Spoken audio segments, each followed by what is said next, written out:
Hi, my name is Amelia.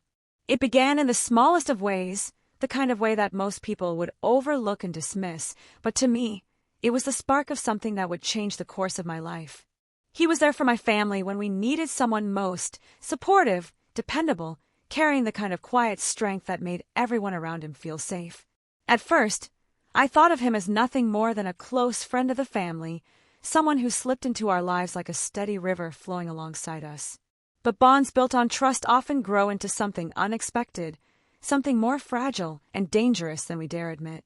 We were always close, perhaps too close. He understood me in ways that others didn't, listening with an attention that felt rare in a world where most people hear without truly listening.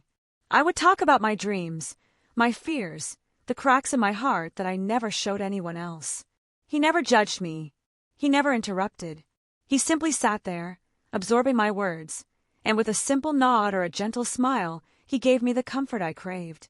It was that trust that drew me in.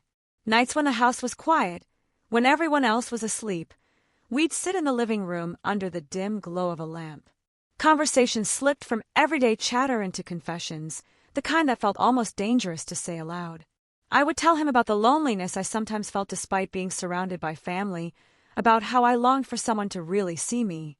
And he would look at me with an intensity that left my breath unsteady, as if he did see me, completely, without filter, without hesitation. The first time his hand brushed mine, it was unintentional, or so we pretended. I had passed him a cup of tea, and for a moment longer than necessary, our fingers lingered against each other. Neither of us pulled away quickly, but neither acknowledged it either.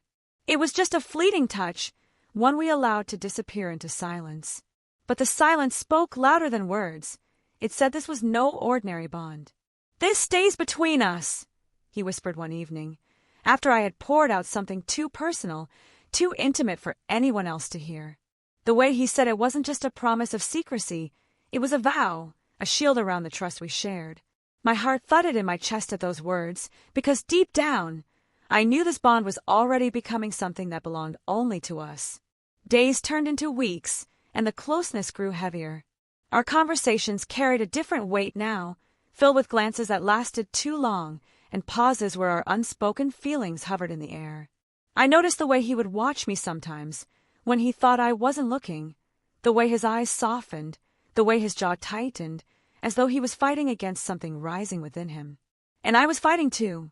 Every time I laughed at his jokes, every time I found myself leaning a little too close, every time my heart skipped at his nearness, I reminded myself that this was dangerous, forbidden, and yet it felt inevitable. One night, the house was asleep again. Rain pattered softly against the windows, and we were sitting together on the couch. I don't even remember what we were talking about. All I remember is the way the air shifted, heavy with something unsaid. I turned to look at him, and he was already watching me. For the longest moment, we didn't move, didn't speak. And then, as if pulled by a force greater than either of us, he leaned in.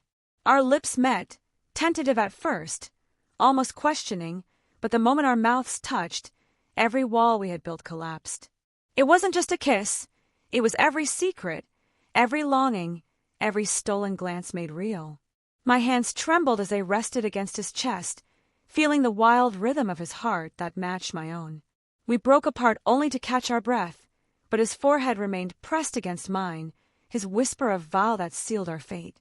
This stays between us. The days after that kiss were a blur of confusion and desire. We tried to convince ourselves it was a mistake, that we had crossed a line we should never cross, but neither of us could stay away. Each time we were alone, the air thickened with anticipation, as though the room itself remembered.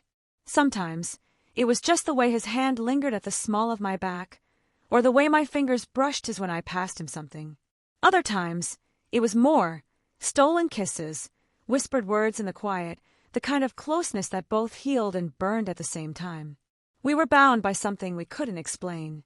It wasn't just desire, it was deeper than that. It was the way he understood me when no one else did, the way I could lay bare my soul in front of him without fear of judgment. It was the way he made me feel alive, seen, cherished in a way that felt almost sacred. But sacred or not, it was forbidden. We both knew it. Each time I looked into his eyes, I saw the same war raging inside him, the pull of what we had against the weight of what it could cost. Sometimes he would pull away, distance himself, try to retreat into the safety of boundaries. But no matter how far he stepped back, he always came closer again. And so did I. The world outside never suspected.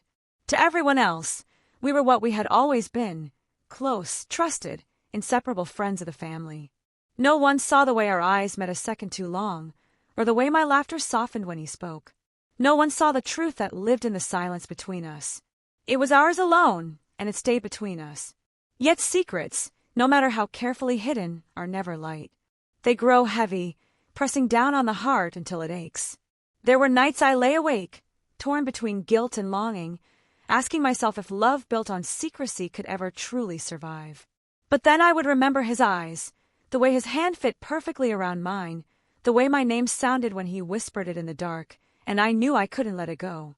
Years slipped by, and though the fire of desire softened into something steadier, deeper, the bond between us never broke.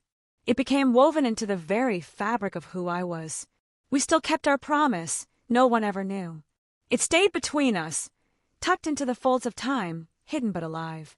And perhaps that's what made it so powerful. It wasn't a love for the world to see, to be judged or praised. It was ours, existing quietly in the spaces where no one else could reach. A forbidden bond, yes, but also a bond of trust so strong that even silence couldn't destroy it. Looking back now, I don't regret it. I regret the pain it sometimes caused, the guilt I carried, the nights I wondered what might happen if the truth came out. But I don't regret him, because in a world where so much fades, where promises break and love often falters, what we had was something unshakable. It stays between us still. The story of a love born from trust, deepened by desire, and hidden in secrecy. A love that, though forbidden, will always be the most real thing I have ever known.